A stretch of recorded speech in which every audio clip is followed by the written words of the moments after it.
প্রভু যিশুর নামে আপনাদের সবাইকে অভিনন্দন জানাই। পরিবর্তন, অনুতাপ করার। প্রভু যিশু আমাদেরকে অনুতাপ করতে তিনি বলছেন। তো অনেক সময় আমরা এই অনুতাপের কথার মিনিংটা আমরা বুঝতে পারি না। হ্যাঁ, প্রভু আমাদের জন্য তিনি মৃত্যুবরণ করেছেন। তিনি আমাদেরকে আজকে ইনভাইট করছেন এবং তিনি আমাদেরকে বলছেন, তুমি এসো, আমি তোমাকে সব কিছু দেব। আমি তোমার লাইফে আনন্দ এনে দিতে পারি, তোমার লাইফে সুখ এনে দিতে পারি, তোমার লাইফে তোমাকে নতুন ভবিষ্যৎ দিতে পারি, তোমার লাইফকে আমি উজ্জ্বল করে দিতে পারি। আমি তোমার জন্য সব করে রেখেছি, তুমি আমার কাছে এসো। আর শুধু আমরা গিয়ে তাকে বলতে হবে, হ্যাঁ প্রভু, আমি তোমার কাছে থেকে নিতে চাই।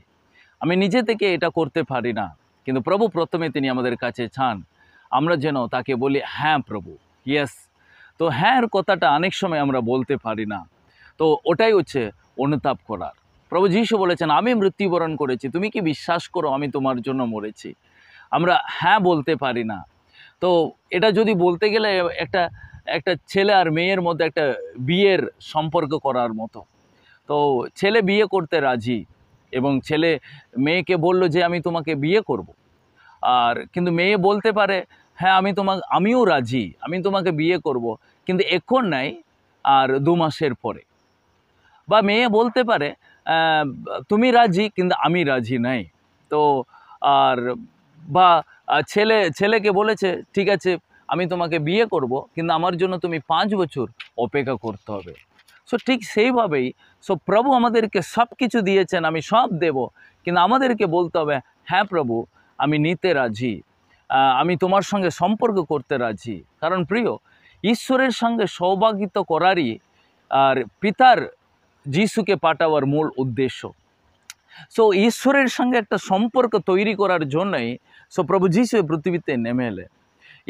এই সম্পর্কটাকে কিভাবে আমরা করতে পারি, ওর জন্যে অনুতাপ করার খুবই গুরুত্বপূর্ণ বিষয়।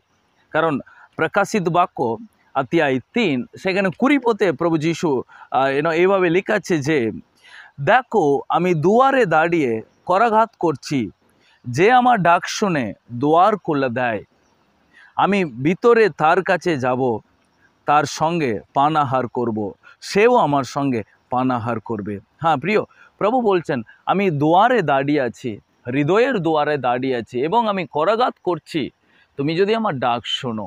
হ্যাঁ প্রিয়, এটা বিয়ের সম্পর্কের মতো। ছেলে বলছে আমি তোমাকে বিয়ে করব, আমি রাজি, কিন্তু মেয়ে বলছে না, আমি এখন করব না। প্রভু আমাদেরকে ডাকছেন, কিন্তু আমরা প্রভুকে, না প্রভু, আমি অনুতাপ করব না, হ্যাঁ প্রভু, আমি এটাকে ছাড়বো না। কারণ এই জগতের সমস্ত আর বাসনার কামনা যেগুলো আমাদের জীবনটাকে ঈশ্বরের সঙ্গে সম্পর্ক করতে দেয় না, প্রভু, না প্রভু, আমি ওটা ছাড়তে পারবো না, হ্যাঁ প্রভু, ওটাকে আমি সরাতে পারবো না। তখনই আমরা মুশকিলে পড়ে যাব। প্রিয়, যারা সৈনিকেরা যাচ্ছে, তাদেরকে যখন বলা হয় অ্যাবাউট টার্ন, তখন তারা 180 ডিগ্রি, 180 ডিগ্রি তারা যেই পথ দিয়ে যাচ্ছে, সেখানে থেকে তার উল্টো দিকে তারা মুখ করে, ওটা হচ্ছে 180 ডিগ্রি তারা ইমিডিয়েটলি ঘোরানো। ঠিক তেমনি প্রভু ওইটাই চাইছেন। আমরা একদিকে অভিমুখের আমরা যাচ্ছি, প্রভু যখন বলছেন তুমি অনুতাপ করো, সঙ্গে সঙ্গে ঘুরে ঈশ্বরের দিকে তাকানো। এবার আমার দৃষ্টি বদলে গেছে, আমি ঈশ্বরের দিকে তাকাচ্ছি। ঠিক এটাই হচ্ছে আসল অনুতাপ। প্রিয়, আজকে আমরা অনুতাপের কথাটাকে আমরা গুরুত্ব দেব এবং আমরা অনুতপ্ত হব। সেটা ঈশ্বরের সঙ্গে একটা ভালো সম্পর্ক গড়ে তুলতে আমাদেরকে সাহায্য করে এবং ঈশ্বরের সঙ্গে চলতে আমাদেরকে সাহায্য করে এবং ঈশ্বরের বাক্য আমাদের সঙ্গে কথা বলবে। প্রিয়, এই বাক্য আপনাদের জীবনে অনেক আশীর্বাদ নিয়ে আসে। God bless you.